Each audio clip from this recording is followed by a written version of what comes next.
ਗਾਂਧੀ ਨੇ ਜਿਹੜੀ ਹੈ ਕੰਗ੍ਰੈਚੁਲੇਸ਼ਨ ਚਾਬੀਆਂ ਦੇ ਮੋਰਚੇ ਦੀ ਵਿਕਟਰੀ ਤੋਂ ਬਾਅਦ ਕਿ ਜੀ ਤੁਸੀਂ ਆਜ਼ਾਦੀ ਦੀ ਪਹਿਲੀ ਜੰਗ ਜਿੱਤ ਲਈ ਹੈ। ਕਿਵੇਂ ਇਹ ਸਾਡੀਆਂ ਕੁਰਬਾਨੀਆਂ ਕਾਵਾਂ ਕੁੱਤਿਆਂ ਦੇ ਜਿਹੜਾ ਹੈ ਉਹਨਾਂ ਨੂੰ ਪੇਸ਼ ਕਰ ਦਿੱਤੀਆਂ ਗਈਆਂ ਔਰ ਉਸ ਦਾ ਨਤੀਜਾ ਅਸੀਂ 75 ਸਾਲਾ ਗੁਲਾਮੀ ਦੇਖ ਰਹੇ ਹਾਂ। ਸ਼੍ਰੋਮਣੀ ਗੁਰਦੁਆਰਾ ਪ੍ਰਬੰਧਕ ਕਮੇਟੀ ਅੱਜ ਕਿੱਥੇ ਆ ਕੇ ਖਲੋਤੀ ਹੈ, ਕੀ ਕਿਰਦਾਰ ਹੈ। ਬ੍ਰਿਟਿਸ਼ ਸਾਮਰਾਜ ਅੱਗੇ ਨਾ ਝੁਕਣ ਵਾਲੀ ਜਿਹੜੀ ਸਿੱਖ ਕੌਮ ਹੈ ਉਹਨੂੰ ਅੱਜ ਤਿਰੰਗੇ ਵਾਲਿਆਂ ਸਾਹਮਣੇ ਕਿਵੇਂ ਝੁਕਾ ਦਿੱਤਾ ਹੈ ਉਹਨਾਂ ਨੇ। ਸਮੂਹ ਅਧਿਆਪਕ ਸਾਹਿਬਾਨਾਂ ਨੂੰ ਸੂਚਿਤ ਕੀਤਾ ਜਾਂਦਾ ਹੈ ਕਿ DPI ਕਾਲਜਾਂ ਦੇ ਨਿਰਦੇਸ਼ਾਂ ਅਨੁਸਾਰ ਏਕ ਭਾਰਤ ਸ਼੍ਰੇਸ਼ਠ ਭਾਰਤ ਪ੍ਰੋਗਰਾਮ ਤਹਿਤ ਇਸ ਮਹੀਨੇ ਦਾ ਥੀਮ ਹਰ ਘਰ ਤਿਰੰਗਾ ਲਹਿਰਾਇਆ ਜਾਵੇ। ਸਾਰੇ ਅਧਿਆਪਕ ਸਾਹਿਬਾਨ ਤਿਰੰਗਾ ਲੈ ਕੇ ਆਪਣੇ ਪਰਿਵਾਰ ਦੇ ਨਾਲ ਘਰ ਦੀ ਛੱਤ ਉੱਤੇ ਸੈਲਫੀ ਖਿੱਚ ਕੇ ਮਿਤੀ 13 ਅਗਸਤ 2022 ਤੱਕ ਨਿਮਨ ਹਸਤਾਖਰੀ ਨੂੰ ਭੇਜਣਗੇ। ਇਹ ਸ਼੍ਰੋਮਣੀ ਕਮੇਟੀ ਦੇ ਕੰਟਰੋਲ ਵਾਲੇ ਮਾਤਾ ਗੁਜਰੀ ਕਾਲਜ ਦੀ ਪ੍ਰਿੰਸੀਪਲ ਦਾ ਸਰਕੂਲਰ ਹੈ। 15 ਅਗਸਤ ਦੀ ਅਖੌਤੀ ਆਜ਼ਾਦੀ ਨੇ ਮੇਰੇ ਪੰਜਾਬ ਦੇ ਟੁਕੜੇ ਕੀਤੇ, ਮੇਰੀ ਕੌਮ ਨੂੰ ਖਾਨਾ ਬਦੋਸ਼ ਬਣਾ ਦਿੱਤਾ ਹੈ। ਆਜ਼ਾਦ ਭਾਰਤ ਵਿੱਚ ਅੱਜ ਵੀ ਮੇਰੀ ਕੌਮ ਨੂੰ ਗੁਲਾਮੀ ਦਾ ਅਹਿਸਾਸ ਲਗਾਤਾਰ ਕਰਵਾਇਆ ਜਾ ਰਿਹਾ ਹੈ। ਮੇਰੀ ਕੌਮ ਨੂੰ ਹੱਕ ਨਹੀਂ ਮਿਲੇ, ਵਿਲੱਖਣ ਕੌਮੀ ਪਹਿਚਾਨ ਖੋਹ ਲਈ ਗਈ ਅਤੇ ਨਸਲਕੁਸ਼ੀ ਦਾ ਇਨਸਾਫ ਨਹੀਂ ਮਿਲਿਆ। ਇਸ ਲਈ ਮੈਂ ਰੋਸ ਵਜੋਂ 15 ਅਗਸਤ ਨੂੰ ਆਪਣੇ ਘਰ ਦੀ ਛੱਤ ਉੱਤੇ ਤਿਰੰਗਾ ਨਹੀਂ ਚਲਾਵਾਂਗਾ, ਖਾਲਸਾਈ ਝੰਡਾ ਲਹਿਰਾਵਾਂਗਾ। ਹਰ ਉਹ ਸਿੱਖ ਜੋ ਗੁਲਾਮੀ ਦੀ ਪੀੜ ਨੂੰ ਸਹਾਰ ਰਿਹਾ ਹੈ, ਮੇਰੀ ਅਪੀਲ ਹੈ ਕਿ ਉਹ 15 ਅਗਸਤ ਨੂੰ ਆਪਣੇ ਘਰ ਤੇ ਖਾਲਸਾਈ ਪਰਚਮ ਹੀ ਲਹਿਰਾਏ।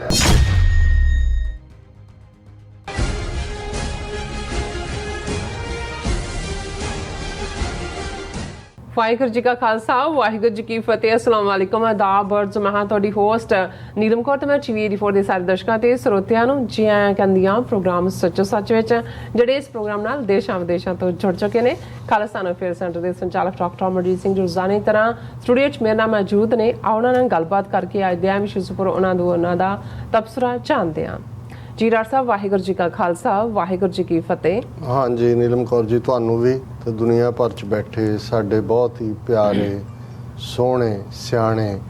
TV84 ਦੇ ਵਿਊਅਰਸ ਨੂੰ ਵੀ ਵਾਹਿਗੁਰੂ ਜੀ ਕਾ ਖਾਲਸਾ ਵਾਹਿਗੁਰੂ ਜੀ ਕੀ ਫਤਿਹ ਤੇ ਸਾਡੇ ਬਹੁਤ ਹੀ ਪਿਆਰੇ ਮੁਸਲਮਾਨ ਭੈਣਾਂ ਭਰਾਵਾਂ ਨੂੰ अस्सलाम वालेकुम। जी डॉक्टर साहब जी आनू प्रोग्राम सचो सच ਵਿੱਚ बहुत शुक्रिया जी। डॉक्टर साहब ਅੱਜ 9 ਅਗਸਤ 2022 25 ਸਾਵਣ ਨਾਨਕਸ਼ਾਹੀ ਸੰਮਤ 554 ਦਾ ਦਿਨ ਹੈ ਤੇ ਡਾਕਟਰ ਸਾਹਿਬ ਪ੍ਰੋਗਰਾਮ ਸ਼ੁਰੂ ਕਰਨ ਤੋਂ ਪਹਿਲਾਂ ਅਸੀਂ ਆਪਣੇ ਦਰਸ਼ਕਾਂ ਤੇ ਸਰੋਤਿਆਂ ਨੂੰ ਹਮੇਸ਼ਾ ਤਰ੍ਹਾਂ ਦੱਸਿਓ ਵਿਊਅਰਸ, ਜੇ ਤੁਸੀਂ ਹੱਕ ਸੱਚ ਇਨਸਾਫ ਤੇ ਪਿਆਰਾ ਦਿਨ ਦਾ ਇੱਕੋ ਇੱਕ ਚੈਨਲ TV84 ਨੂੰ ਦੇਖਣਾ ਚਾਹੁੰਦੇ ਹੋ ਤਾਂ ਤੁਸੀਂ ਦੇਖ ਸਕਦੇ ਹੋ ਸਪੈਕਟਰਮ ਕੇਬਲ, ਆਰਸੀਐਨ ਕੇਬਲ, ਬੈਲਫਾਰ ਕੇਬਲ ਕੈਨੇਡਾ, roku, ਚਾਦੂ ਬਾਕਸ, ਸ਼ਾਵਾ, ਫੇਸਬੁੱਕ, TV84 ਦੀ ਐਪ ਰਾਹੀਂ online streaming and IP box ਤੇ ਤੁਸੀਂ TV84 ਨੂੰ ਦੇਖ ਸਕਦੇ ਹੋ। ਵਿਊਅਰਸ ਅੱਜ ਤੁਸੀਂ TV84 ਨਾਲ ਜਾਂ ਪ੍ਰੋਗਰਾਮ ਸੱਚੋ ਸੱਚ ਨਾਲ ਫੇਸਬੁੱਕ ਰਾਹੀਂ ਜੁੜੇ ਹੋ ਤਾਂ ਇਸ ਨੂੰ ਵੱਧ ਲਾਈਕ ਕਰੋ ਤੇ ਸ਼ੇਅਰ ਕਰੋ ਅਤੇ ਨਾਲ ਹੀ YouTube ਤੇ ਸਬਸਕ੍ਰਾਈਬ ਵੀ ਕਰੋ। ਇਹ ਵੀ ਦੱਸ ਦਿਓ ਕਿ ਤੁਸੀਂ TV84 ਦੀ ਐਪ ਨੂੰ ਐਂਡਰੋਇਡ ਐਂਡ ਐਪ ਸਟੋਰ ਤੇ ਡਾਊਨਲੋਡ ਕਰਕੇ ਜੋ TV84 ਦੀ ਲਾਈਵ ਸਟ੍ਰੀਮ ਹੈ ਇਸ ਨੂੰ ਤੁਸੀਂ 24 ਆਵਰਸ ਦੇਖ ਸਕਦੇ ਹੋ। ਵਿਊਅਰਸ ਪ੍ਰੋਗਰਾਮ ਦੀ ਸ਼ੁਰੂਆਤ ਕਰਨ ਜਾ ਰਹੇ ਹਾਂ ਅੱਜ ਦੀ ਸਪਾਂਸਰਸ਼ਿਪ ਦੇ ਹਵਾਲੇ ਨਾਲ ਕਿ ਅੱਜ ਦੇ ਪ੍ਰੋਗਰਾਮ ਸੱਚੋ ਸੱਚ ਨੂੰ ਸਪਾਂਸਰ ਕੀਤਾ ਗਿਆ ਹੈ ਸਿਆਟਲ ਤੋਂ ਸਰਦਾਰ ਅਮਰੀਕ ਸਿੰਘ ਖਾਬੜਾ ਜੀ ਵੱਲੋਂ। ਸੋ ਉਹਨਾਂ ਨੇ ਬੇਨਤੀ ਕੀਤੀ ਹੈ ਕਿ ਅਸੀਂ ਆਪਸੀ ਮਤਭੇਦਾਂ ਤੋਂ ਉੱਪਰ ਉੱਠੀਏ ਤੇ ਘੱਟੋ ਘੱਟ ਕੌਮੀ ਮੁੱਦਿਆਂ ਤੇ ਸਹਿਮਤੀ ਨਾਲ ਆਪਣੀ ਸ਼ਕਤੀ ਇਕਜੁੱਟ ਕਰੀਏ। ਸੋ ਪੰਥਕ ਨਜ਼ਰੀਆ ਉਭਾਰਨ ਲਈ ਡਾਕਟਰ ਅਮਰਜੀਤ ਸਿੰਘ ਦਾ ਧੰਨਵਾਦ। ਵਾਹਿਗੁਰੂ ਕਿਰਪਾ ਕਰਨ, ਕੌਮ ਨੂੰ ਆਜ਼ਾਦ ਸਿੱਖ ਰਾਜ ਬਖਸ਼ਿਸ਼ ਕਰਨ। ਸੋ ਅੱਜ ਦੀ ਸਪਾਂਸਰਸ਼ਿਪ ਲਈ ਅਸੀਂ ਸਰਦਾਰ ਅਮਰੀਕ ਸਿੰਘ ਖਾਬੜਾ ਜੀ ਹੋਰਾਂ ਦਾ ਤਹਿ ਦਿਲ ਤੋਂ ਧੰਨਵਾਦ ਕਰਦੇ ਹਾਂ ਔਰ ਤੁਹਾਨੂੰ ਵੀ ਅਪੀਲ ਤੇ ਬੇਨਤੀ ਕਰਦੇ ਹਾਂ ਕਿ ਤੁਸੀਂ ਪ੍ਰੋਗਰਾਮ ਸੱਚੋ ਸੱਚ ਨੂੰ ਵੱਧ ਤੋਂ ਵੱਧ ਸਪਾਂਸਰ ਕਰੋ। ਸਪਾਂਸਰਸ਼ਿਪ ਲਈ ਤੁਸੀਂ ਸਾਨੂੰ ਕਾਲ ਕਰ ਸਕਦੇ ਹੋ ਸਾਡੇ ਫੋਨ ਨੰਬਰ ਤੇ 5166191984 ਸੇਮ ਨੰਬਰ ਤੇ WhatsApp ਕਰ ਸਕਦੇ ਹੋ। ਤੁਸੀਂ ਸਾਨੂੰ ਈਮੇਲ ਵੀ ਕਰ ਸਕਦੇ ਹੋ info@tv84.tv ਤੇ। ਸੋ ਵਿਊਅਰਸ ਪ੍ਰੋਗਰਾਮ ਦੇ ਸ਼ੁਰੂ ਦੇ ਵਿੱਚ ਪਹਿਲੇ ਸੈਗਮੈਂਟ ਵਿੱਚ ਗੱਲਬਾਤ ਕਰਨ ਜਾ ਰਹੇ ਹਾਂ ਕਿ ਅੱਜ ਗੁਰੂ ਕਾ ਬਾਗ ਮੋਰਚੇ ਦੀ ਜਿਹੜੀ ਹੈ 100 ਸਾਲਾ ਯਾਦ ਜਿਹੜੀ ਹੈ ਸਿੱਖ ਕੌਮ ਵੱਲੋਂ ਮਨਾਈ ਜਾ ਰਹੀ ਹੈ। ਸੋ 1920 ਵਿੱਚ ਅਕਾਲੀ ਜਿਹੜਾ ਦਲ ਦਾ ਕਿਰਦਾਰ ਸਿੱਖੀ ਦੀ ਠੀਕ ਤਰਜਮਾਨੀ ਕਰਦਾ ਸੀ ਔਰ ਇਹਨਾਂ 100 ਵਰ੍ਹਿਆਂ ਵਿੱਚ ਸ਼੍ਰੋਮਣੀ ਕਮੇਟੀ ਅਤੇ ਅਕਾਲੀ ਦਲ ਵਿੱਚ ਕਿੰਨਾ ਕੁ ਨਿਘਾਰ ਆਇਆ ਹੈ, ਇਸ ਦੀ ਜਿਹੜੀ ਅਰਸ਼ ਤੋਂ ਫਰਸ਼ ਤੇ ਡਿੱਗਣ ਨਾਲ ਹੀ ਤੁਲਨਾ ਕੀਤੀ ਜਾ ਸਕਦੀ ਹੈ। ਸੋ ਇਸ ਬਾਰੇ ਆਪਾਂ ਗੱਲਬਾਤ ਕਰਨ ਜਾ ਰਹੇ ਹਾਂ। ਸੋ ਅਸੀਂ ਚਾਹਾਂਗੇ ਕਿ ਤੁਸੀਂ ਨੇ ਇਸੇ ਤਰ੍ਹਾਂ ਬਣੇ ਰਹਿਣਾ। ਦੇਖਣ ਸੁਣ ਲਈ ਤੁਹਾਡਾ ਸਭ ਦਾ ਬਹੁਤ ਬਹੁਤ ਸ਼ੁਕਰੀਆ ਜੀ। ਡਾਕਟਰ ਸਾਹਿਬ ਕੀ ਵਿਚਾਰਾਂ ਨੇ? ਦੇਖੋ, ਸਭ ਤੋਂ ਪਹਿਲਾਂ ਤਾਂ ਅਸੀਂ ਅੱਜ ਦੇ ਪ੍ਰੋਗਰਾਮ ਨੂੰ ਸਪਾਂਸਰ ਕਰਨ ਲਈ ਸੀਐਟਲ ਤੋਂ ਵੀਰ ਅਮਰੀਕ ਸਿੰਘ ਖਾਬੜਾ ਜੀ ਦਾ ਸ਼ੁਕਰੀਆ ਅਦਾ ਕਰਦੇ ਹਾਂ ਜੀ। ਇਹ ਸਾਡੀ ਸੀਐਟਲ ਫੇਰੀ ਦੇ ਦੌਰਾਨ ਹੀ ਇਹਨਾਂ ਸਾਰੇ ਵੀਰਾਂ ਦੇ ਨਾਲ ਮੁਲਾਕਾਤ ਵੀ ਹੋਈ ਔਰ ਅੱਡ-ਅੱਡ ਪੰਥਕ ਵਿਸ਼ਿਆਂ ਦੇ ਉੱਤੇ ਗੱਲਬਾਤ ਵੀ ਹੋਈ। ਇਹ ਸਾਰੇ ਉਹ ਵੀਰ ਨੇ ਜਿਹੜੇ ਸਾਨੂੰ ਵੀ ਪਿਆਰ ਕਰਦੇ ਨੇ, TV 84 ਦੀ ਕਾਰਗੁਜ਼ਾਰੀ ਤੋਂ ਵੀ ਖੁਸ਼ ਨੇ ਔਰ ਮੁੱਖ ਤੌਰ ਤੇ ਪੰਥਕ ਭਾਵਨਾ ਰੱਖਣ ਵਾਲੇ ਵੀਰ ਨੇ। ਜੀ। ਪੂਰੇ ਅਲਰਟ ਨੇ ਜੋ ਸਰਾਊਂਡਿੰਗ 'ਚ ਚੱਲ ਰਿਹਾ ਹੈ, ਆਪਣੀ ਕਿਰਤ ਕਰਨ ਵਾਲੇ ਨੇ, ਲੇਕਿਨ ਇਹ ਮਹਿਸੂਸ ਕਰਦੇ ਨੇ ਕਿ ਇਹ ਉਹ ਸਮਾਂ ਹੈ ਕਿ ਜਿੱਥੇ ਸਾਨੂੰ ਜਿਹੜੇ ਛੋਟੇ-ਛੋਟੇ ਮਤਭੇਦ ਨੇ, ਉਹ ਭਾਵੇਂ ਕੋਈ ਮਰਿਆਦਾ ਦੇ ਇਸ਼ੂ ਤੇ ਹੋਏ, ਪਰਸਨੈਲਿਟੀ ਕਲੈਸ਼ ਹੋਣ ਜਾਂ ਕਈ ਵਾਰ ਕੁਝ ਇਲਾਕਾਈ ਸਮੱਸਿਆਵਾਂ ਦੇ ਵਿੱਚ ਵੀ ਕਈ ਥਾਂ ਦੇ ਉੱਤੇ ਜਿਹੜੇ ਨੇ ਆਪਸੀ ਟਕਰਾਅ ਦੀ ਲਾਈਨ ਬਣਦੀ ਹੈ, ਖਾਸ ਤੌਰ ਤੇ ਗੁਰਦੁਆਰਿਆਂ ਦੀ ਮੈਨੇਜਮੈਂਟਸ ਨੂੰ ਲੈ ਕੇ। ਸੋ ਇਹ ਵੀਰ ਸਾਰੇ ਮਹਿਸੂਸ ਕਰਦੇ ਨੇ ਕਿ ਜਿੰਨਾ ਵੱਡਾ ਚੈਲੰਜ ਇਸ ਵੇਲੇ ਸਾਨੂੰ ਹਿੰਦੂਤਵੀ ਤਾਕਤਾਂ ਵੱਲੋਂ ਹੈ, ਜਿਸ ਦੇ ਵਿੱਚ ਸਾਡੀ ਹੋਂਦ ਦੀ ਲੜਾਈ ਹੈ। ਜਦੋਂ ਹੋਂਦ ਦੀ ਲੜਾਈ ਦੀ ਗੱਲ ਪੰਜਾਬ ਦੀ ਧਰਤੀ ਤੇ ਖਲੋ ਕੇ ਵੀ ਦੀਪ ਸਿੱਧੂ ਵਰਗੇ ਨੌਜਵਾਨ ਨੇ ਕੀਤੀ ਤੇ ਉੱਥੇ ਵੀ ਨੌਜਵਾਨਾਂ ਨੂੰ ਇਸ ਗੱਲ ਦੀ ਸਮਝ ਆਈ, ਕਿਉਂਕਿ ਬੇਸ਼ੱਕ ਮੋਰਚਾ ਤਾਂ 3 ਖੇਤੀ ਕਾਨੂੰਨਾਂ ਨੂੰ ਵਾਪਸ ਲੈਣ ਦਾ ਸੀ, ਲੇਕਿਨ ਜਦੋਂ ਫਜ਼ਾ ਦੇ ਵਿੱਚ ਇਹ ਲਫ਼ਜ਼ ਆਏ ਕਿ ਗੱਲ ਕੱਲੀ ਫਸਲਾਂ ਦੀ ਨਹੀਂ ਹੈ, ਨਸਲਾਂ ਦੀ ਵੀ ਹੈ, ਕਿਉਂਕਿ ਜਿਹੜੀਆਂ ਨੀਤੀਆਂ ਹਕੂਮਤ ਵੱਲੋਂ, ਕਿਉਂਕਿ ਇਸ ਗੱਲ ਦਾ ਧਿਆਨ ਰਹੇ ਕਿ ਹਕੂਮਤਾਂ ਦੇ ਕੋਲ ਬਹੁਤ ਤਾਕਤ ਹੁੰਦੀ ਹੈ, ਬਹੁਤ ਤਰੀਕੇ ਹੁੰਦੇ ਨੇ, ਇਕੱਲਾ ਜ਼ੁਲਮ ਹੀ ਨਹੀਂ। ਜੇ ਅਸੀਂ ਇਹ ਦੇਖੀਏ ਕੈਰਟ ਐਂਡ ਸਟਿਕ ਪਾਲਿਸੀ ਦੇ ਥੱਲੇ ਉਹ ਆਪਣੇ ਜਿਹੜੇ ਉਹਨਾਂ ਦੇ ਚਮਚੇ ਹੁੰਦੇ ਨੇ ਜਾਂ ਉਹਨਾਂ ਦੇ ਪੈਰੋਕਾਰ ਬਣ ਜਾਂਦੇ ਨੇ, ਉਹਨਾਂ ਨੂੰ ਨਵਾਜਦੇ ਨੇ, ਉਹਨਾਂ ਨੂੰ ਉਹ ਹਰ ਕਿਸਮ ਦੀਆਂ ਸਹੂਲਤਾਂ ਦੇ ਕੇ ਲੋਕਾਂ ਦੇ ਵਿੱਚ ਮਾਣ ਸਨਮਾਨ ਦਿਵਾਉਂਦੇ ਨੇ ਔਰ ਜਿਹੜੇ ਉਹਨਾਂ ਨੂੰ ਚੈਲੰਜ ਕਰਨ ਵਾਲੇ ਨੇ ਜਾਂ ਜਿਨ੍ਹਾਂ ਦੇ ਉੱਤੇ ਉਹਨਾਂ ਨੂੰ ਲੱਗਦਾ ਹੈ ਕਿ ਭਾਈ ਇਹ ਸਾਡੇ ਨਾਲ ਨਹੀਂ ਖਲੋਣ ਵਾਲੇ, ਉਹਨਾਂ ਨੂੰ ਜ਼ਲੀਲ ਕਰਦੇ ਨੇ। ਸੋ ਕੱਲਾ ਇਹੀ ਨਹੀਂ ਕਿ ਉਹ ਡਿਪਰਾਈਵ ਹੁੰਦੇ ਨੇ ਬਾਕੀ ਰਿਸੋਰਸਿਸ ਤੋਂ ਵੀ, ਉਹਨਾਂ ਨੂੰ ਜ਼ਲਾਲਤ ਮਹਿਸੂਸ ਕਰਨੀ ਪੈਂਦੀ ਹੈ, ਤੰਗ ਦਸਤੀਆਂ ਹੁੰਦੀਆਂ ਨੇ। ਔਰ ਕੋਈ ਵੀ ਸਿੱਖ ਕੌਮ ਤੋਂ ਬਿਹਤਰ ਪੰਜਾਬ ਦੇ ਵਿੱਚ ਜਿਹੜੇ ਪਿਛਲੇ 4 ਦਹਾਈਆਂ ਤੋਂ ਸੰਘਰਸ਼ ਨਾਲ ਜੁੜੇ ਵੀਰ ਭੈਣਾਂ ਨੇ, ਉਹਨਾਂ ਤੋਂ ਬਿਹਤਰ ਕੋਈ ਨਹੀਂ ਜਾਣਦਾ ਕਿ ਕਿਵੇਂ ਜਿਨ੍ਹਾਂ ਨੂੰ ਨਸਲਕੁਸ਼ੀ ਦਾ ਸ਼ਿਕਾਰ ਬਣਾਇਆ ਗਿਆ। ਜਿਵੇਂ ਸਰ ਕਪੂਰ ਸਿੰਘ ਕਿਸੇ ਫਿਲਾਸਫਰ ਨੂੰ ਕੋਟ ਕਰਦੇ ਆ, ਕਹਿੰਦੇ ਹੁੰਦੇ ਸੀ ਕਿ ਭਾਈ ਦੁਨੀਆ 'ਚ ਹਰ ਇੱਕ ਦੀ ਕੀਮਤ ਹੈ, ਬਸ਼ਰਤੇ ਤੁਹਾਨੂੰ ਉਸ ਕੀਮਤ ਦਾ ਪਤਾ ਹੋਏ ਔਰ ਤੁਸੀਂ ਉਹ ਕੀਮਤ ਤਾਰਨ ਲਈ ਤਿਆਰ ਹੋਵੋ। ਜਿਹੜੇ ਵਿਕਣ ਤੋਂ ਇਨਕਾਰੀ ਹੁੰਦੇ ਨੇ, ਉਹਨਾਂ ਦੇ ਸਿਰਾਂ ਦੇ ਮੁੱਲ ਰੱਖੇ ਜਾਂਦੇ ਨੇ। ਸਿਰਾਂ ਦੇ ਮੁੱਲ ਉਹਨਾਂ ਦੇ ਹੀ ਰੱਖੇ ਜਾਂਦੇ ਨੇ ਜਿਹੜੇ ਵਿਕਣ ਤੋਂ ਇਨਕਾਰੀ ਹੁੰਦੇ ਨੇ। ਸੋ ਅਸੀਂ ਸਮਝਦੇ ਹਾਂ ਕਿ ਇੱਕ ਤੋਂ ਬਾਅਦ ਇੱਕ ਭਾਰਤ ਦੇ ਹਾਕਮਾਂ ਵੱਲੋਂ ਜਿਹੜੇ ਸਿੱਖਾਂ ਦੇ ਖਿਲਾਫ ਅਨਐਲਾਨੀਆ ਟੋਟਲ ਵਾਰ ਹੈ, ਉਸ ਦੇ ਵਿੱਚ ਹਰਬੇ ਹਥਿਆਰ, ਉਹਨਾਂ ਦੀਆਂ ਸਟ੍ਰੈਟਜੀਜ਼ ਇਸਤੇਮਾਲ ਹੋ ਰਹੀਆਂ। ਤੇ ਜੇ ਅਸੀਂ ਇਸ ਚੈਲੰਜ ਨੂੰ ਨਹੀਂ ਸਮਝਾਂਗੇ ਕਿ ਚੈਲੰਜ ਇਸ ਵੇਲੇ ਸਾਡੀ ਹੋਂਦ ਦਾ ਹੈ, ਸਾਡੀ ਨਸਲ ਦਾ ਹੈ, ਸਾਡੀ ਉਸ ਧਰਤੀ ਦੇ ਉੱਤੇ 5 ਕਕਾਰੀ ਰੂਪ ਦੇ ਵਿੱਚ ਆਜ਼ਾਦਾਨਾ ਜਿਹੜਾ ਗੁਰੂ ਨੇ ਖਾਲਸਾ ਸਾਜਿਆ, ਜਿਹੜਾ ਸਿਰਫ ਤੇ ਸਿਰਫ ਪੂਜਾ ਅਕਾਲ ਕੀ, ਪਰਚਾ ਸ਼ਬਦ ਕਾ, ਦੀਦਾਰ ਖਾਲਸੇ ਕਾ, ਤੇ ਜਿਹੜਾ ਸੋਵਰਨਿਟੀ ਦਾ ਰਾਜ ਕਰੇਗਾ ਖਾਲਸਾ ਦੇ ਨਾਲ, ਪਾਤਸ਼ਾਹੀ ਦਾ ਦਾਅਵੇਦਾਰ ਹੈ, ਉਹਦੀ ਹੋਂਦ ਨੂੰ ਹੀ ਖਤਰਾ ਹੈ। ਔਰ ਇਹੋ ਜਿਹਾ ਬੇਸ਼ੱਕ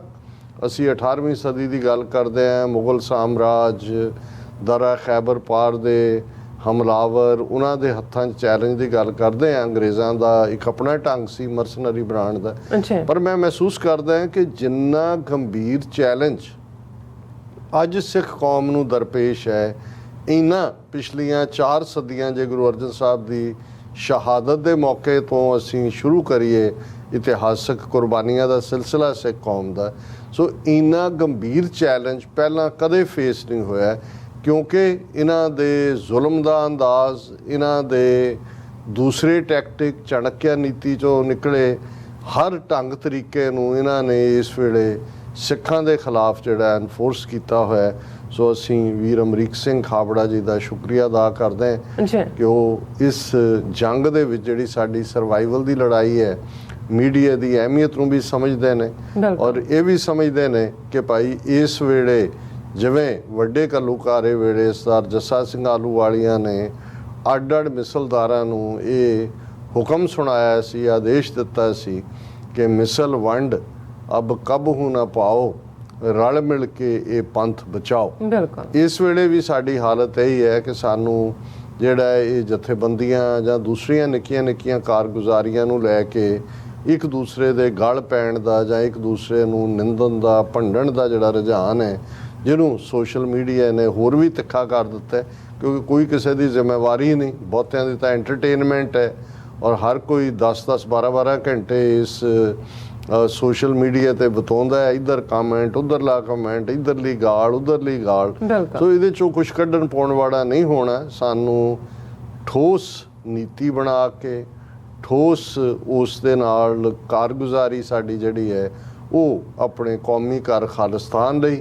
ਜਿਸ ਚੋਂ ਅਲਟੀਮੇਟਲੀ ਸਾਡੀਆਂ ਸਭ ਮੁਸੀਬਤਾਂ ਦਾ ਛੁਟਕਾਰਾ ਹੋਏਗਾ, ਕੰਮ ਕਰਨ ਦੀ ਲੋੜ ਹੈ।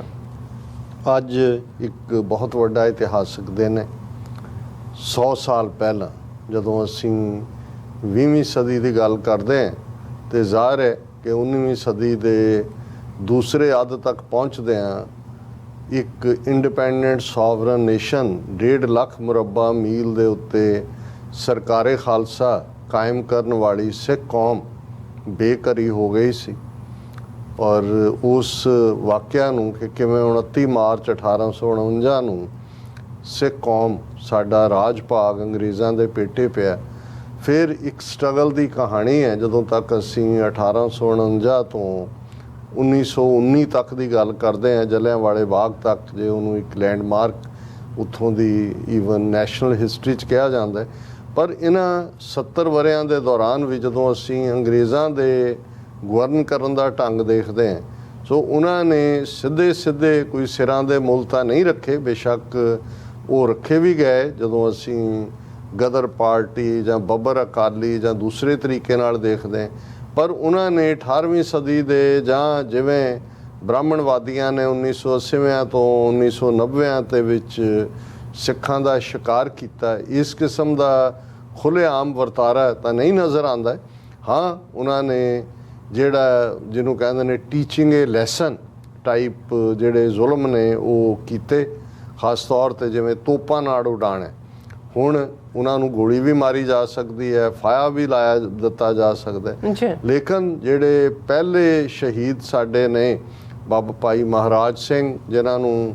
ਉਹ ਜਲਾਵਤਨ ਕਰਕੇ ਸੰਗਰੂਰ ਲੈ ਜਾਂਦੇ ਨੇ ਔਰ ਉੱਥੇ ਉਹਨਾਂ ਦੀ ਜਿਹੜੀ ਹੈ ਉਹ ਅਖੀਰਲੇ ਸਾਹ ਲੈਂਦੇ ਨੇ। ਪਰ ਜਿਹੜੀ ਪਹਿਲੀ ਹਥਿਆਰਬੰਦ ਦੇ ਤੌਰ ਦੇ ਉੱਤੇ ਮੂਵਮੈਂਟ ਭਾਵੇਂ ਹੈ, ਉਹ ਵੀ ਇੱਕ ਪੀਸਫੁਲ ਅੰਦਾਜ਼ ਸ਼ੁਰੂ ਹੋਈ। ਕੂਕਾ ਲਹਿਰ ਜਿਹਨੂੰ ਅਸੀਂ ਕਹਿੰਦੇ ਹਾਂ, ਜਿਨ੍ਹਾਂ ਦਾ ਨਾਅਰਾ ਸੀ ਰਹਿਣ ਨਾ ਦੇਵੋ ਹਿੰਦ 'ਚ ਰਾਜ ਫਰੰਗੀ ਦਾ। ਤੇ ਜਿਹੜੇ ਕੂਕੇ ਗ੍ਰਿਫਤਾਰ ਕੀਤੇ ਗਏ, ਇਹ ਵੱਖਰੀ ਗੱਲ ਹੈ ਕਿ ਬਾਅਦ ਕੂਕੇ ਕਿਵੇਂ ਡਿਵੀਏਟ ਹੋਏ ਮੁਖਤਾਰਾ ਸਿੱਖ ਪੰਥ ਤੋਂ, ਜਿਹਦੇ 'ਚ ਬ੍ਰਿਟਿਸ਼ ਇੰਟੈਲੀਜੈਂਸ ਨੇ ਆਪਣਾ ਰੋਲ ਅਦਾ ਕੀਤਾ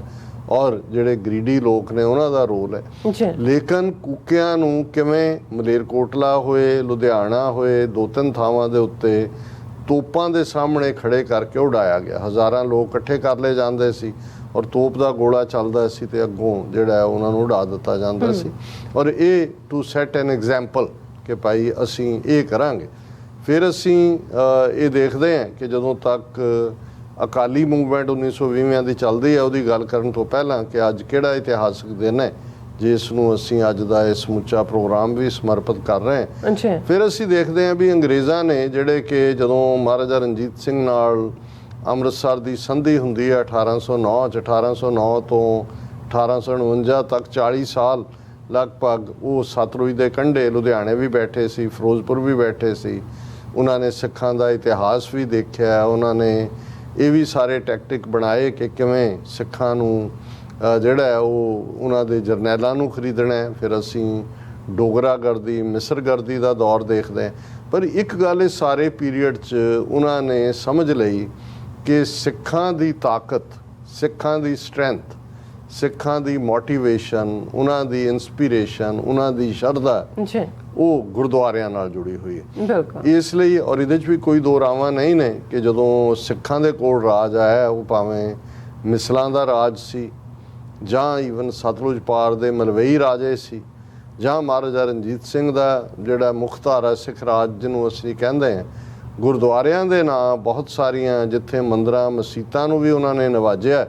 ਅੱਡ ਅੱਡ ਜ਼ਮੀਨਾਂ ਦੇ ਨਾਲ ਔਰ ਰੈਗੂਲਰ ਫਾਈਨੈਂਸ਼ੀਅਲ ਮਦਦ ਦੇ ਨਾਲ, ਉੱਥੇ ਕਿਉਂਕਿ ਗੁਰਦੁਆਰਿਆਂ ਦੇ ਵਿੱਚ ਹਰ ਆਏ ਗਏ ਦੇ ਲਈ ਯਾਤਰੂਆਂ ਲਈ ਰਹਿਣ ਦਾ, ਲੰਗਰ ਦਾ ਸਾਰਾ ਸੀ ਔਰ ਖਰਚੇ ਵੀ। ਸੋ ਹਰ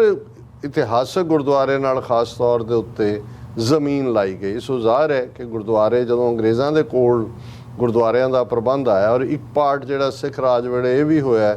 ਕਿਉਂਕਿ ਮੁਗਲਿਆ ਦੌਰ ਦੇ ਵਿੱਚ ਤੰਗ ਹਾਲਤਾਂ ਵਿੱਚ ਵੀ ਉਦਾਸੀ ਜਾਂ ਨਿਰਮਲੇ ਸੰਤ ਸਾਧ, ਉਹ ਬੇਸ਼ੱਕ ਕੋਈ ਪੰਜ ਕਕਾਰੀ ਖਾਲਸੇ ਦਾ ਰੂਪ ਨਹੀਂ ਸੀ, ਲੇਕਿਨ ਘੱਟੋ ਘੱਟ ਉਹਨਾਂ ਨੇ ਦੀਵਾ ਤਾਂ ਬਲਦਾ ਰੱਖਿਆ ਸੀ ਗੁਰਦੁਆਰਿਆਂ 'ਚ, ਔਰ ਆਪਣਾ ਨਿਤ ਵਿਹਾਰ ਦੀ ਜਿਹੜੀ ਹੈ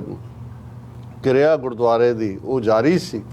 ਸੋ ਉਹਨਾਂ ਤੋਂ ਸਿੱਖਾਂ ਨੇ ਗੁਰਦੁਆਰੇ ਨਹੀਂ ਲਏ, ਪੰਜ ਕਕਾਰੀ ਖਾਲਸੇ ਨੇ ਉਹਨਾਂ ਦੇ ਹਵਾਲੇ, ਔਰ ਉਹਨਾਂ ਉਸ ਜ਼ਮਾਨੇ 'ਚ ਉਸ ਕਿਸਮ ਦੇ ਤਿਆਗੀ, ਭਾਵੇਂ ਉਹ ਵਿਰਕਤ ਲੋਕ ਸੀ ਦੁਨੀਆਦਾਰੀ ਤੋਂ, ਪਰ ਉਹਨਾਂ ਦਾ ਵਿਸ਼ਵਾਸ ਆਸਥਾ ਗੁਰਬਾਣੀ ਨਾਲ ਸੀ, ਸਿੱਖੀ ਨਾਲ ਦਾ ਹੀ ਪ੍ਰਚਾਰ ਕਰਨ ਦੀ ਗੱਲ ਸੀ। ਪਰ ਜਦੋਂ ਅੰਗਰੇਜ਼ ਆਏ ਔਰ ਉਹਨਾਂ ਨੇ ਦੇਖਿਆ ਕਿ ਭਾਈ ਕਿਵੇਂ ਤੁਸੀਂ ਸਿੱਖਾਂ ਦੀ ਮੋਟੀਵੇਸ਼ਨ ਵਾਲੀ ਜਿਹੜੀ ਥਾਂ ਗੁਰਦੁਆਰੇ ਇਹਨਾਂ 'ਤੇ ਕਬਜ਼ੇ ਕਰਨੇ ਨੇ, ਤੇ ਉਹਨਾਂ ਨੇ ਮਹੰਤਾਂ ਨੂੰ ਸ਼ਹਿ ਵੀ ਦਿੱਤੀ।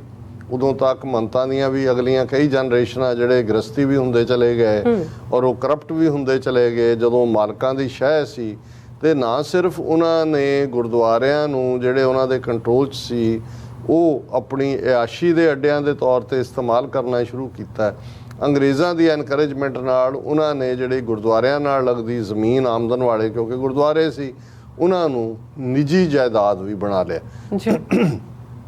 ਔਰ ਜਦੋਂ ਕੋਈ ਚੈਲੰਜ ਕਰਦਾ ਉਹਨਾਂ ਨੂੰ, ਉਹ ਅੰਗਰੇਜ਼ ਔਰ ਉਹਨਾਂ ਦੇ ਜਿਹੜੇ ਡਿਪਟੀ ਕਮਿਸ਼ਨਰ ਔਰ ਲੋਕਲ ਆਫੀਸ਼ੀਅਲ ਉਹ ਮਹੰਤਾਂ ਦੀ ਮਦਦ ਕਰਦੇ ਸੀ। ਸੋ ਇਹ ਵਰਤਾਰਾ ਅਸੀਂ ਦੇਖਦੇ ਹਾਂ ਕਿ ਇਹਦੇ ਬਾਵਜੂਦ ਕਿ 19ਵੀਂ ਸਦੀ ਦੇ ਦੂਸਰੇ ਅੱਧ ਦੇ ਵਿੱਚ ਸਿੰਘ ਸਭਾ ਲਹਿਰ ਵੀ ਚੱਲੀ, ਖਾਲਸਾ ਸਕੂਲ, ਖਾਲਸਾ ਕਾਲਜ ਬਣਨ ਦੀ ਮੁਹਿੰਮ ਵੀ 1893 'ਚ ਖਾਲਸਾ ਕਾਲਜ ਅੰਮ੍ਰਿਤਸਰ ਬਣਦਾ, ਲੇਕਿਨ ਇਹਦੇ ਬਾਵਜੂਦ 1919 ਤੱਕ ਪਹੁੰਚਦਿਆਂ ਜਦੋਂ ਤੱਕ ਜਲਿਆਂਵਾਲਾ ਬਾਗ ਨਹੀਂ ਵਾਪਰਦਾ, ਔਰ ਉਸ ਜਲਿਆਂਵਾਲੇ ਬਾਗ ਦੇ ਸਾਕੇ ਤੋਂ ਬਾਅਦ ਦਰਬਾਰ ਸਾਹਿਬ ਦੇ ਉੱਤੇ ਜਾਂ ਜਿਹੜੇ ਸਰਬਰਾਹ ਦੇ ਰੂਪ 'ਚ ਰੂੜ ਸਿੰਘ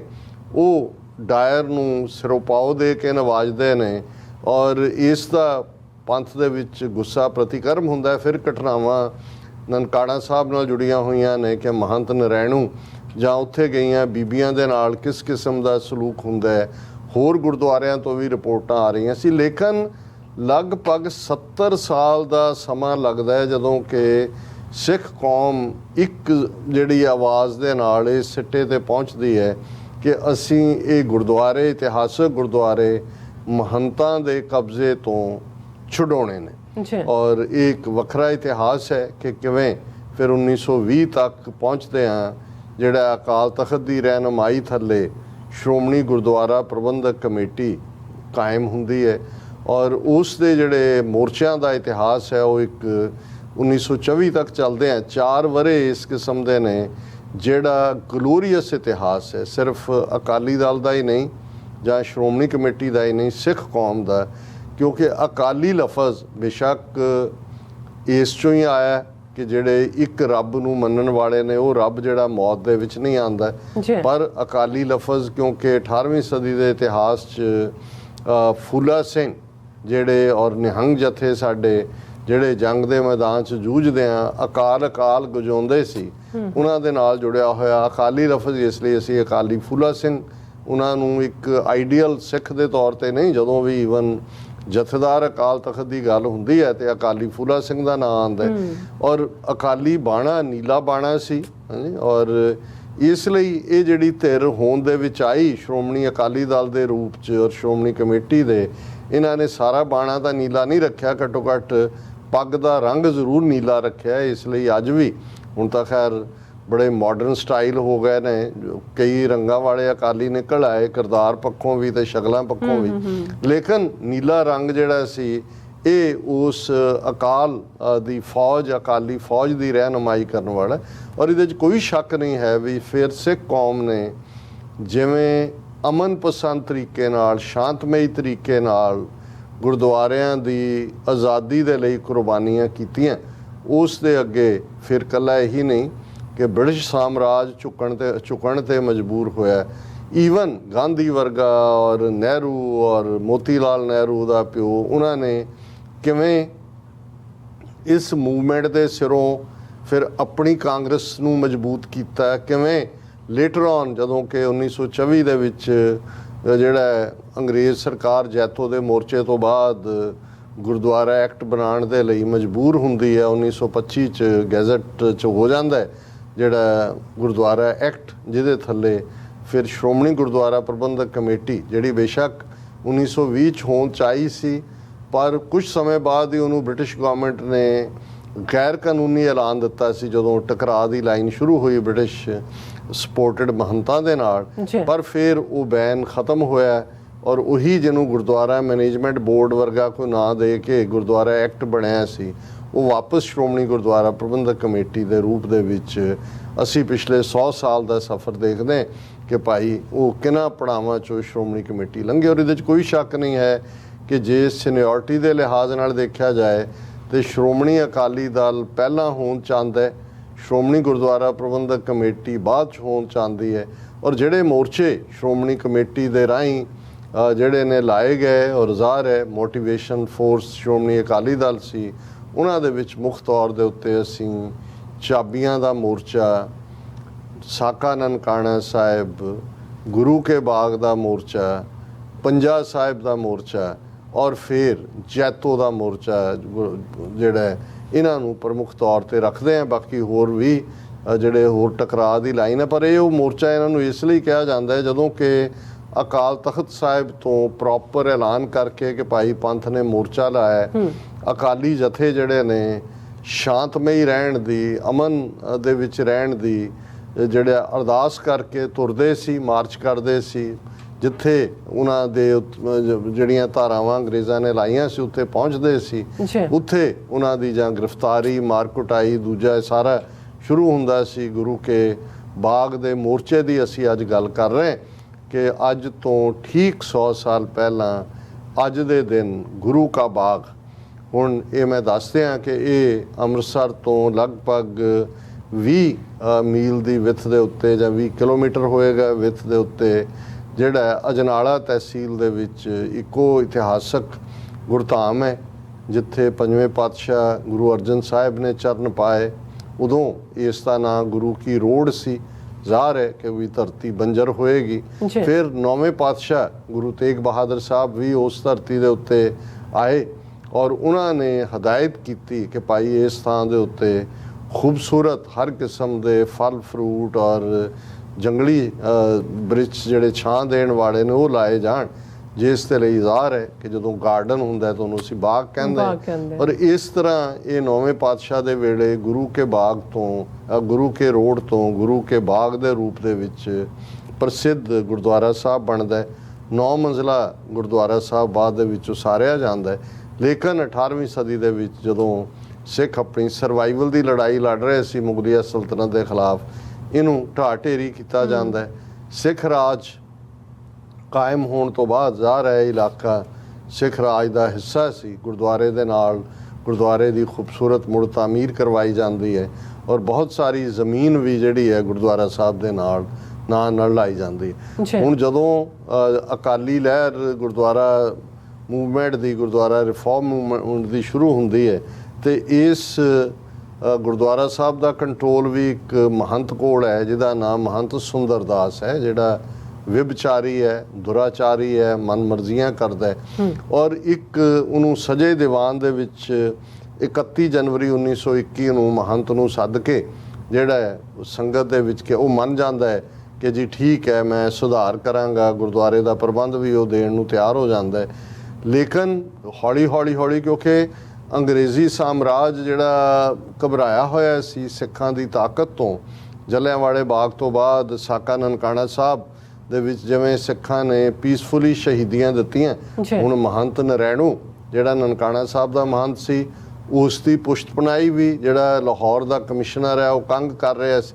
ਲੇਕਿਨ ਇੰਨਾ ਕੁ ਫਿਰ ਸਾਕਾ ਨਨਕਾਣਾ ਸਾਹਿਬ ਦੇ ਅਗਲੇ ਦਿਨ ਜ਼ੋਰ ਪਿਆ, ਹਜ਼ਾਰਾਂ ਦੀ ਗਿਣਤੀ 'ਚ ਘੋੜ ਚੜੇ ਸਿੰਘ ਜਿਹੜੇ ਚਾਰ ਚੁਫੇਰਿਓਂ ਸੱਚਾ ਸੌਦਾ ਤੋਂ ਲੈ ਕੇ ਆਲੇ ਦੁਆਲੇ ਦੇ ਪਿੰਡਾਂ ਤੋਂ ਪਹੁੰਚੇ ਕਿ ਭਾਈ ਜਿਹੜਾ ਡਿਸਟ੍ਰਿਕਟ ਐਡਮਿਨਿਸਟ੍ਰੇਸ਼ਨ ਸੀ ਉਹਨਾਂ ਨੂੰ ਨਨਕਾਣਾ ਸਾਹਿਬ ਦੀਆਂ ਚਾਬੀਆਂ ਜਿਹੜੀਆਂ ਨੇ ਜਥੇਦਾਰ ਕਰਤਾਰ ਸਿੰਘ ਝੱਬਰ ਉਹਨਾਂ ਦੇ ਹਵਾਲੇ ਕਰਨੀਆਂ ਪਈਆਂ। ਹੁਣ ਇਸੇ ਤਰੀਕੇ ਨਾਲ ਅੰਮ੍ਰਿਤਸਰ ਜ਼ਿਲ੍ਹੇ 'ਚ ਕਿਉਂਕਿ ਲਾਹੌਰ 'ਚ ਬਹੁਤ ਜ਼ੋਰ ਸੀ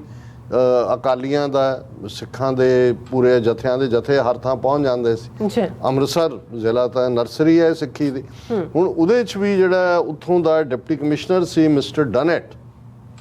ਉਹਨੇ ਮਹੰਤ ਸੁੰਦਰਦਾਸ ਦੀ ਪੁਸ਼ਤਪਨਾਹੀ ਕੀਤੀ ਕਿ ਭਾਈ ਐਵੇਂ ਨਹੀਂ, ਗੁਰਦੁਆਰਾ ਤਾਂ ਲੈ ਲਿਆ ਪ੍ਰਬੰਧ ਸਿੱਖਾਂ ਨੇ,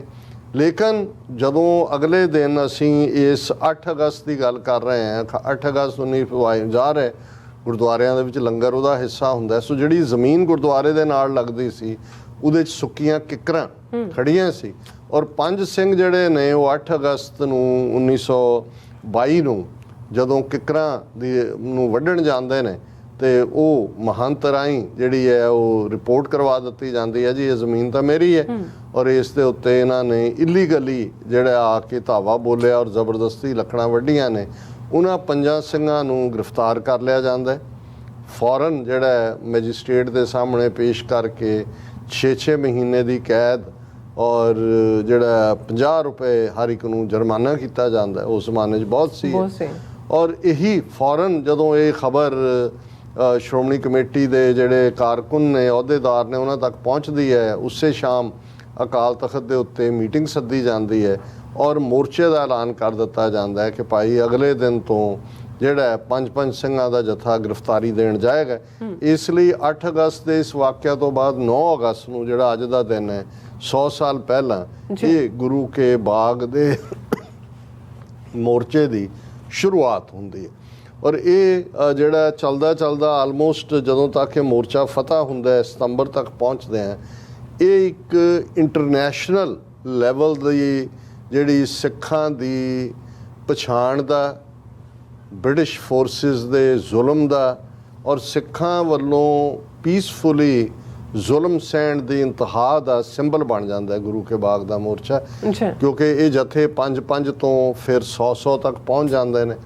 ਪਹਿਲੀ ਸਟੇਜ ਤਾਂ ਉਹਨਾਂ ਨੇ ਰੱਖੀ ਸੀ ਕਿ ਗ੍ਰਿਫਤਾਰ ਕਰਨਾ ਹੈ, ਫਿਰ ਮਕਸਦ ਤਾਂ ਮਹੰਤਾਂ ਰਾਹੀਂ ਇਹਨੂੰ ਜਿਹੜਾ ਇਹ ਖੜੇ ਅੱਗੇ ਕਰਕੇ ਸਿੱਖਾਂ ਨੂੰ ਸਬਕ ਸਿਖਾਉਣਾ ਸੀ। ਔਰ ਅੰਮ੍ਰਿਤਸਰ ਦਾ ਜਿੱਥੇ ਇਹ ਜਿਹੜਾ ਡਿਪਟੀ ਕਮਿਸ਼ਨਰ ਹੈ ਮਿਸਟਰ ਡਨੈਟ ਔਰ ਉਸ ਵੇਲੇ ਦਾ ਜਿਹੜਾ ਪੁਲਿਸ ਮੁਖੀ ਹੈ ਮਿਸਟਰ ਬੀਟੀ, ਜਿਹਦਾ ਪੂਰਾ ਨਾਂ ਕੋਈ ਹੋਰ ਹੈ, ਗੋਰਾ, ਉਹ ਤਾਂ ਇਹ ਕਹਿੰਦਾ ਹੈ ਆਪਣੇ ਸੁਪੀਰੀਅਰਸ ਨੂੰ ਕਿ ਮੈਨੂੰ ਮੌਕਾ ਦਿਓ, ਇਹ ਇੱਧਰ ਦਾ ਮੂੰਹ ਨਹੀਂ ਕਰਨਗੇ। ਉਹਨਾਂ ਨੇ ਫਿਰ ਸਾਰੀ ਬ੍ਰਿਟਿਸ਼ ਪੁਲਿਸ, ਦੇਸੀ ਲੋਕ ਵੀ ਜਿਹੜੇ ਨੇ ਘੋੜ ਚੜ੍ਹੇ ਔਰ ਵੱਡੀਆਂ ਸੁੰਮਾਂ ਵਾਲੀਆਂ ਡਾਂਗਾਂ ਔਰ ਜਿਉਂ ਹੀ ਜਥਾ ਉਹਨਾਂ ਦੇ ਗੁਰੂ ਕੇ ਬਾਗ ਦੇ ਨੇੜੇ ਜਿਹੜਾ ਵੀ ਉਹਨਾਂ ਨੇ ਚੈੱਕ ਪੋਸਟ ਲਾਈ ਸੀ ਉੱਥੇ ਪਹੁੰਚਦੇ ਨੇ ਔਰ ਉੱਥੋਂ ਉਹ ਗੁਰੂ ਕੇ ਬਾਗ ਵੱਲ ਮਾਰਚ ਕਰਨਾ ਚਾਹੁੰਦੇ ਨੇ, ਉਹ ਬੀਟੀ ਘੋੜ ਚੜੀ ਪੁਲਿਸ ਔਰ ਉਹਨਾਂ ਦੇ ਜਿਹੜੇ ਬਿਲਕੁਲ ਜ਼ਾਲਮਾਨਾ ਅੰਦਾਜ਼ ਵਾਲੇ ਪੁਲਸੀਏ ਨੇ ਉਹ ਉਹਨਾਂ ਨੂੰ ਕੁੱਟਣਾ ਸ਼ੁਰੂ ਕਰ ਦਿੰਦੇ ਨੇ, ਉਹਨਾਂ ਨੂੰ ਮਾਰ ਕੇ ਜ਼ਮੀਨ ਤੇ ਲੰਮਾ ਪਾ ਦਿੰਦੇ ਨੇ, ਕੇਸਾਂ ਤੋਂ ਫੜ ਕੇ ਧੋਇਆ ਜਾਂਦਾ ਹੈ, ਕਈ ਉਹਨਾਂ 'ਚੋਂ ਬੇਹੋਸ਼ ਹੋ ਕੇ ਡਿੱਗ ਪੈਂਦੇ ਨੇ, ਫਿਰ ਉਹ ਉੱਠ ਕੇ ਖਲੋਂਦੇ ਨੇ, ਵਾਹਿਗੁਰੂ ਜਪਦੇ ਅੱਗੇ ਵਧਣਾ ਚਾਹੁੰਦੇ ਨੇ, ਫਿਰ ਉਹਨਾਂ ਦੇ ਉੱਤੇ ਜਿਹੜਾ ਉਹ ਸੁੰਮਾਂ ਵਾਲੀਆਂ ਡਾਂਗਾਂ ਦੇ ਨਾਲ ਲਾਠੀ ਚਾਰਜ ਹੁੰਦਾ ਹੈ। ਨੇੜੇ ਹੀ ਫਿਰ ਉਹਨਾਂ ਦੀ ਐਂਬੂਲੈਂਸ ਖੜੀ ਹੈ, ਜਿਹੜੇ ਬੇਹੋਸ਼ ਹੋ ਕੇ ਡਿੱਗਦੇ ਨੇ ਉਹਨਾਂ ਨੂੰ ਸਟ੍ਰੈਚਰ ਤੇ ਪਾ ਕੇ ਜਿਹੜਾ ਉੱਥੋਂ ਲਿਜਾਇਆ ਜਾਂਦਾ ਹੈ ਔਰ ਇਹ ਵਰਤਾਰਾ ਹਰ ਰੋਜ਼ ਚੱਲ ਰਿਹਾ ਹੁੰਦਾ ਹੈ ਕਿ ਉਹ 100 ਸਿੰਘਾਂ ਦੇ 6 ਫੁੱਟੇ ਸਿੰਘ ਔਰ ਉਹਨਾਂ 'ਚੋਂ ਬਹੁਤ ਸਾਰੇ ਉਹ ਵੀ ਸਿੰਘ ਨੇ ਜਿਹੜੇ ਪਹਿਲੀ ਸੰਸਾਰ ਜੰਗ ਵੇਲੇ 1914 ਤੋਂ 1918 ਤੱਕ ਬ੍ਰਿਟਿਸ਼ ਫੌਜ ਦਾ ਹਿੱਸਾ ਰਹੇ ਸੀ, ਜਿਹੜੇ ਫੌਜੀ ਰਿਟਾਇਰ ਹੋ ਕੇ ਜਾਂ ਨੌਕਰੀ ਤੋਂ ਬਾਅਦ ਜਿਹੜਾ ਲਿਮਿਟਿਡ ਆਪਣਾ ਕਰਕੇ ਆਏ, ਕਿਉਂਕਿ ਜਦੋਂ ਸਿੱਖੀ ਦੀ ਗੱਲ ਜਾਂ ਪੰਥ ਦੀ ਲਾਈਨ ਹੈ ਔਰ ਜਿਸ ਕਿਸਮ ਦੇ ਜ਼ੁਲਮ ਦੀ ਕਹਾਣੀ, ਇੱਕ ਪਾਸੇ ਜ਼ੁਲਮ ਹੈ, ਇੱਕ ਪਾਸੇ ਸਬਰ ਹੈ, ਸਿੱਖਾਂ ਨੇ ਗੁਰੂ ਕੇ ਬਾਗ ਦਾ ਇਤਿਹਾਸ ਲਿਖਿਆ, ਇਸ ਨੂੰ ਇੰਟਰਨੈਸ਼ਨਲ ਲੈਵਲ ਦੇ ਉੱਤੇ ਪਹੁੰਚਾਉਣ 'ਚ ਜੇ ਕਿਸੇ ਦਾ ਬਹੁਤ ਵੱਡਾ ਰੋਲ ਹੈ ਤੇ ਉਸ ਵੇਲੇ ਦਾ ਇੱਕ ਗੋਰਾ ਪਾਦਰੀ ਜਿਹਦਾ ਨਾਂ ਜਿਹੜਾ ਐਂਡਰਿਊਸ ਸੀ, ਇਹ ਸਿੱਖਾਂ ਦਾ ਹਮਦਰਦ ਸੀ। ਔਰ ਮੈਂ ਪਿਛਲੇ ਦਿਨਾਂ 'ਚ ਐਂਡਰਿਊਜ਼ ਦੀ ਹਿਸਟਰੀ ਪੜ੍ਹ ਰਿਹਾ ਸੀ ਕਿ ਉਹ ਸਿੱਖਾਂ ਨੂੰ ਇੰਨਾ ਐਡਮਾਇਰ ਕਰਦਾ ਸੀ ਕਿ ਇਕੱਲਾ ਇਹੀ ਨਹੀਂ ਕਿ ਗੁਰੂ ਕੇ ਬਾਗ ਦੇ ਮੋਰਚੇ ਵੇਲੇ ਪਹੁੰਚਿਆ ਜਾਂ ਹੋਰ ਬਹੁਤ ਸਾਰੇ ਮਸਲਿਆਂ ਤੇ ਕੈਨੇਡਾ ਦੇ ਵਿੱਚ ਵੀ ਜਿਹੜੀਆਂ ਸਿੱਖਾਂ ਨੂੰ, ਉਹ ਕੈਨੇਡਾ ਵੀ ਆਇਆ ਔਰ ਕੈਨੇਡਾ ਜਾ ਕੇ ਵੀ ਉਹ ਸਿੱਖਾਂ ਦੇ ਕੇਸ ਦੇ ਲਈ ਉਹਨੇ ਆਵਾਜ਼ ਉਠਾਈ। ਹੁਣ ਮਾਈਕ ਐਂਡਰਿਊਜ਼ 12 ਸਤੰਬਰ 1922 ਨੂੰ ਗੁਰੂ ਕੇ ਬਾਗ 'ਚ ਆਉਂਦਾ ਔਰ ਇਹ ਜਿਵੇਂ ਅਸੀਂ ਕਿਹਾ ਕਿ 9 ਅਗਸਤ ਤੋਂ 22 ਅਗਸਤ ਤੱਕ 12 ਸਤੰਬਰ ਤੱਕ ਇਹ ਇਵੇਂ ਹੀ ਚੱਲ ਰਿਹਾ। 100 ਦੇ ਜਥੇ ਆਉਂਦੇ ਨੇ, ਮਾਰ ਕੇ ਉਹਨਾਂ ਨੂੰ ਪੁੱਠਾ ਕਰ ਦਿੱਤਾ ਜਾਂਦਾ। ਫਿਰ ਜਿਹੜੇ ਸਰਵਾਈਵ ਸ਼ਹੀਦ ਵੀ ਹੋ ਰਹੇ ਨੇ, ਸਰਵਾਈਵ ਕਰਦੇ ਨੇ, ਗ੍ਰਿਫਤਾਰ ਕਰ ਲਏ ਜਾਂਦੇ ਨੇ ਔਰ ਲਗਭਗ 5,500 ਦੇ ਕਰੀਬ ਸਿੰਘ ਜਿਹੜੇ ਨੇ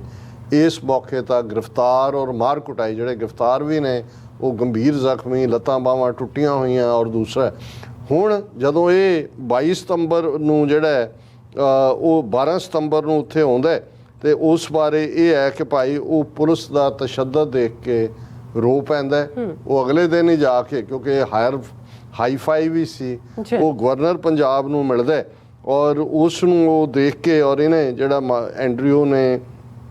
ਆਪਣੀਆਂ ਲਿਖਤਾਂ ਦੇ ਵਿੱਚ ਵੀ ਇਹ ਕਿਹਾ ਕਿ ਭਾਈ ਮੈਂ ਤਾਂ ਜਿਹੜਾ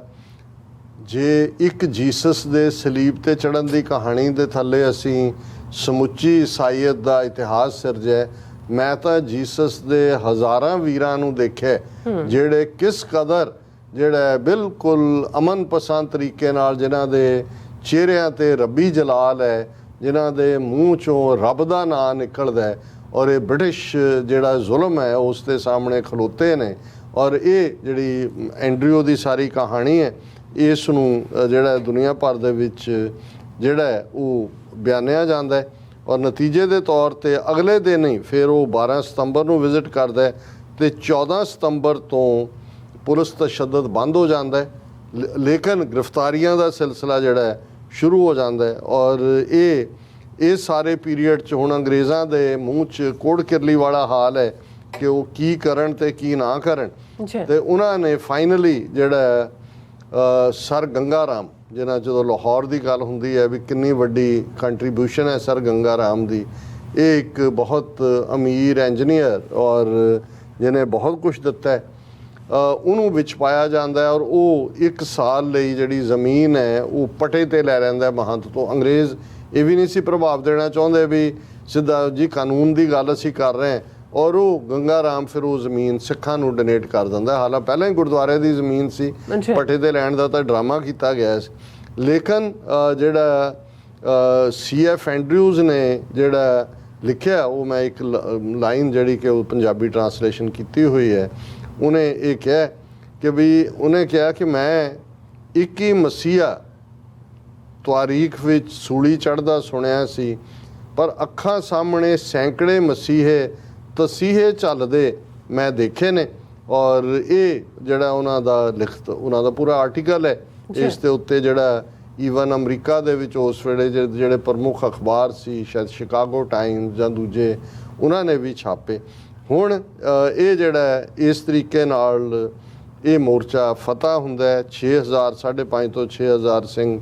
ਗ੍ਰਿਫਤਾਰ ਹੋਏ, ਬਹੁਤ ਸਾਰੀਆਂ ਸ਼ਹਾਦਤਾਂ ਹੋਈਆਂ ਔਰ ਫਾਈਨਲੀ ਇਹ ਜਿਹੜਾ ਗੁਰੂ ਕੇ ਬਾਗ ਦਾ ਮੋਰਚਾ, ਔਰ ਇਹਦੇ ਨਾਲ ਫਿਰ ਦੂਸਰਾ ਈਵਨ ਪੰਜਾ ਸਾਹਿਬ ਦਾ ਮੋਰਚਾ ਵੀ ਜੁੜ ਜਾਂਦਾ ਹੈ। ਹਾਲਾਂ ਉਸ ਦੀ ਗੱਲ ਅਸੀਂ ਫਿਰ ਕਰਾਂਗੇ, ਕਿਉਂਕਿ ਜਿਹੜੇ ਗੁਰੂ ਕੇ ਬਾਗ ਦੇ ਮੋਰਚੇ ਦੇ ਵਿੱਚ ਜਿਨ੍ਹਾਂ ਅਕਾਲੀਆਂ ਨੂੰ ਗ੍ਰਿਫਤਾਰ ਕੀਤਾ ਜਾਂਦਾ ਸੀ, ਉਹਨਾਂ ਨੂੰ ਕਿਸੇ ਨੇੜੇ ਦੀ ਜੇਲ੍ਹ 'ਚ ਨਹੀਂ ਸੀ ਰੱਖਿਆ ਜਾਂਦਾ ਕਿ ਇਹ ਬਗਾਵਤ ਨਾ ਹੋਏ। ਉਹਨਾਂ ਨੂੰ ਗੱਡੀਆਂ ਰਾਹੀਂ ਅਟਕ, ਜਿਹੜਾ ਬਿਲਕੁਲ ਪਾਕਿਸਤਾਨ ਦਾ ਅੱਜ ਦੂਸਰਾ ਖੈਬਰ ਪਖਤੂਨਖਵਾ ਤੱਕ ਦੇ ਨਾਲ ਲੱਗਦਾ ਜਿਹੜਾ ਏਰੀਆ, ਉੱਥੋਂ ਦੀ ਜੇਲ੍ਹ 'ਚ ਰੱਖਿਆ ਜਾਂਦਾ ਸੀ। ਔਰ ਇਵੇਂ ਪੰਜਾ ਸਾਹਿਬ ਦੇ ਮੁਕਾਮ 'ਚ ਜਿਹੜਾ ਹਸਨ ਅਬਦਾਲ ਸਟੇਸ਼ਨ ਹੈ, ਸਿੱਖਾਂ ਨੇ ਕਿਹਾ ਵੀ ਅਸੀਂ ਸਾਡੇ ਭੁੱਖੇ ਭਾਣੇ ਜ਼ਖਮੀ ਵੀਰ ਆ ਰਹੇ ਨੇ, ਉਹਨਾਂ ਨੂੰ ਅਸੀਂ ਲੰਗਰ ਛਕਾਣਾ। ਕਿਵੇਂ ਉਹਨਾਂ ਨੇ ਗੱਡੀ ਰੋਕੀ ਔਰ ਕਿਵੇਂ ਭਾਈ ਕਰਮ ਸਿੰਘ, ਭਾਈ ਪ੍ਰਤਾਪ ਸਿੰਘ ਦੀ ਸ਼ਹਾਦਤ ਉਸ ਦੇ ਨਾਲ ਜੁੜਦੀ ਹੈ। ਪਰ ਮੈਂ ਕਿਉਂਕਿ ਇਹ ਇਨਸਾਫ ਨਹੀਂ ਸੀ ਹੋਣਾ ਜੇ ਮੈਂ ਗੁਰੂ ਕੇ ਬਾਗ ਦੇ ਇਹਨਾਂ ਮਹਾਨ ਯੋਧਿਆਂ ਨੂੰ ਜਿਹੜਾ ਇਵੇਂ ਡੀਟੇਲ ਦੇ ਵਿੱਚ ਡਿਸਕਸ ਨਾ ਕਰਦਾ। ਪਰ ਇਸ ਸਭ ਨਾਲ ਜੁੜਿਆ ਹਾਲਾਂ ਅੱਜ ਉਹਨਾਂ ਦੀ ਯਾਦ ਦੇ ਵਿੱਚ ਇੱਕ ਵੱਡਾ ਸਮਾਗਮ ਉਸੇ ਹੀ ਗੁਰੂ ਕੇ ਬਾਗ ਮੁਕਾਮ ਤੇ ਸ਼੍ਰੋਮਣੀ ਕਮੇਟੀ ਨੇ ਕੀਤਾ ਹੈ। ਐਕਟਿੰਗ ਜਥੇਦਾਰ ਗਿਆਨੀ ਹਰਪ੍ਰੀਤ ਸਿੰਘ ਨੇ ਵੀ ਸਿੱਖੀ ਪ੍ਰਚਾਰ, ਸਿੱਖੀ ਕਿਰਦਾਰ, ਇਹ ਸਭ ਗੱਲ ਕੀਤੀ। ਪਰ ਸਾਡੀਆਂ ਅੱਖਾਂ ਸਾਹਮਣੇ ਇਹ 100 ਸਾਲ ਦਾ ਸਫ਼ਰ ਇਸ ਲਈ ਵੀ ਅਹਿਮ ਹੁੰਦਾ ਹੈ ਕਿ ਕਿੱਥੇ ਉਹ ਅਕਾਲੀਆਂ ਦਾ ਮਾਣਮੱਤਾ ਸ਼ਾਨਮੱਤਾ ਇਤਿਹਾਸ ਜਿਹੜਾ ਇਹਨਾਂ ਮੋਰਚਿਆਂ ਰਾਹੀਂ ਸਾਹਮਣੇ ਆਇਆ, ਅਕਾਲੀ ਦਲ ਨੇ ਕਿਵੇਂ ਸ਼ਾਨਦਾਰ ਇਤਿਹਾਸ ਰਚਿਆ ਤੇ ਕਿਵੇਂ ਫਿਰ ਇਹੀ ਅਕਾਲੀ ਦਲ ਸਿਆਸੀ ਤੌਰ ਦੇ ਉੱਤੇ ਕਾਂਗਰਸ ਦਾ ਰਾ ਮਟੀਰੀਅਲ ਬਣੇ। ਗਾਂਧੀ ਦੇ ਨਹਿਰੂ ਗਾਂਧੀ ਦੇ ਝਾਂਸਿਆਂ 'ਚ ਫਸੇ 47 ਦੇ ਦੌਰ ਦੀ ਗੱਲ, ਗੁਲਾਮੀ ਦਾ ਦੌਰ, ਕਿਉਂਕਿ ਇੱਕ ਪਾਸੇ ਹਿੰਦੂ ਤਵੀ 75 ਸਾਲਾ ਆਪਣਾ ਆਜ਼ਾਦੀ ਦਾ ਮਹੋਤਸਵ ਮਨਾ ਰਹੇ ਨੇ, ਦੂਸਰੇ ਪਾਸੇ ਜ਼ਾਹਰ ਹੈ ਪਾਕਿਸਤਾਨ ਵੀ 14 ਅਗਸਤ ਨੂੰ ਆਪਣੀ ਆਜ਼ਾਦੀ ਦੇ ਜਸ਼ਨ 75 ਸਾਲਾ ਜਸ਼ਨ ਮਨਾਏਗਾ। ਲੇਕਿਨ ਉਹ ਸਿੱਖ ਕੌਮ ਜਿਹਨੇ ਇਸ ਪੀਰੀਅਡ ਦੇ ਵਿੱਚ 1920 'ਚ ਬ੍ਰਿਟਿਸ਼ ਸਾਮਰਾਜ ਨੂੰ ਝੁਕਣ ਤੇ ਮਜਬੂਰ ਕੀਤਾ, ਜਿੱਥੇ ਅਜੇ ਗਾਂਧੀ ਦਾ ਕੋਈ ਅਸਹਿਯੋਗ ਅੰਦੋਲਨ ਕੋਈ ਹੋਰ ਕਿਸੇ ਪਾਸੇ ਨਹੀਂ ਸੀ ਲੱਗਾ, ਸਿੱਖ ਕੌਮ ਨੇ ਆਪਣੀਆਂ ਸ਼ਾਂਤਮਈ ਜੇ ਜੰਗ ਦੇ ਮੈਦਾਨ 'ਚ ਸਿੰਘਾਂ ਨੇ ਇਹਨਾਂ 3 ਸਦੀਆਂ ਦੇ ਵਿੱਚ ਬਹਾਦਰੀ ਦਾ ਇਤਿਹਾਸ ਰਚਿਆ ਹੋਇਆ ਹੈ। ਤੇ ਅਮਨ ਦੇ ਪਿੜ ਦੇ ਵਿੱਚ ਵੀ ਕਿਵੇਂ ਅਕਾਲੀ ਲਹਿਰ ਦਾ ਸੁਨਹਿਰੀ ਇਤਿਹਾਸ ਹੈ, ਪਰ ਕਿਵੇਂ ਸਾਡੀ ਸਾਰੀ ਕਮਾਈ ਜਿਹਨੂੰ ਗਾਂਧੀ ਨੇ ਜਿਹੜੀ ਹੈ ਕੰਗ੍ਰੈਚੁਲੇਸ਼ਨ ਚਾਬੀਆਂ ਦੇ ਮੋਰਚੇ ਦੀ ਵਿਕਟਰੀ ਤੋਂ ਬਾਅਦ ਕਿ ਜੀ ਤੁਸੀਂ ਆਜ਼ਾਦੀ ਦੀ ਪਹਿਲੀ ਜੰਗ ਜਿੱਤ ਲਈ ਹੈ, ਕਿਵੇਂ ਇਹ ਸਾਡੀਆਂ ਕੁਰਬਾਨੀਆਂ ਕਾਵਾਂ ਕੁੱਤਿਆਂ ਦੇ ਜਿਹੜਾ ਹੈ ਉਹਨਾਂ ਨੂੰ ਪੇਸ਼ ਕਰ ਦਿੱਤੀਆਂ ਗਈਆਂ ਔਰ ਉਸ ਦਾ ਨਤੀਜਾ ਅਸੀਂ 75 ਸਾਲਾ ਗੁਲਾਮੀ ਦੇਖ ਰਹੇ। ਪਰ ਕਿਸ ਕਦਰ ਸ਼੍ਰੋਮਣੀ ਗੁਰਦੁਆਰਾ ਪ੍ਰਬੰਧਕ ਕਮੇਟੀ ਅੱਜ ਕਿੱਥੇ ਆ ਕੇ ਖਲੋਤੀ ਹੈ, ਕੀ ਕਿਰਦਾਰ ਹੈ, ਬ੍ਰਿਟਿਸ਼ ਸਾਮਰਾਜ ਅੱਗੇ ਨਾ ਝੁਕਣ ਵਾਲੀ ਜਿਹੜੀ ਸਿੱਖ ਕੌਮ ਹੈ ਉਹਨੂੰ ਅੱਜ ਤਿਰੰਗੇ ਵਾਲਿਆਂ ਸਾਹਮਣੇ ਕਿਵੇਂ ਝੁਕਾ ਦਿੱਤਾ ਹੈ ਉਹਨਾਂ ਨੇ। ਮੈਂ ਕਿਉਂਕਿ ਬਾਕੀ ਸੈਗਮੈਂਟਸ 'ਚ ਵੀ ਗੱਲ ਕਰਨੀ ਹੈ ਇਸ ਇਸ਼ੂ ਨਾਲ, ਕਿਉਂਕਿ ਇਸ ਵੇਲੇ ਸਿੱਧੀ ਲੜਾਈ ਜਿਹੜੀ ਹੈ ਉਹ ਤਿਰੰਗਾ ਜਾਂ ਕੇਸਰੀ ਝੰਡਾ, ਖਾਲਸਾਈ ਝੰਡਾ, ਤਿਰੰਗਾ ਜਾਂ ਖੰਡਾ ਇਹ ਹੈ। ਹੁਣ ਮਾਤਾ ਗੁਜਰੀ ਕਾਲਜ ਫਤਿਹਗੜ੍ਹ ਸਾਹਿਬ, ਮਾਤਾ ਗੁਜਰੀ ਕੁਰਬਾਨੀ ਪੰਥ ਦੀ ਮਾਂ, ਗੁਰੂ ਕਲਗੀਧਰ ਪਾਤਸ਼ਾਹ ਦੇ ਜੀਵਨ ਸਰਬੰਸ ਕੁਰਬਾਨ, ਜਿੱਥੇ ਸਾਹਿਬਜ਼ਾਦਿਆਂ ਦਾ ਜ਼ਿਕਰ ਹੁੰਦਾ ਹੈ, ਮਾਤਾ ਗੁਜਰੀ ਜੀ ਦੀ ਸ਼ਹਾਦਤ ਨਾਲ ਜੁੜਿਆ ਹੋਇਆ ਮਾਣਮੱਤਾ ਇਤਿਹਾਸ ਹੈ। ਉਹਨਾਂ ਦੇ ਨਾਂ ਦੇ ਉੱਤੇ ਫਤਿਹਗੜ੍ਹ ਸਾਹਿਬ ਦਾ ਇਹ ਕਾਲਜ ਬਣਿਆ ਹੋਇਆ ਔਰ ਇਸ ਕਾਲਜ ਦੇ ਪ੍ਰਿੰਸੀਪਲ ਕਸ਼ਮੀਰ ਸਿੰਘ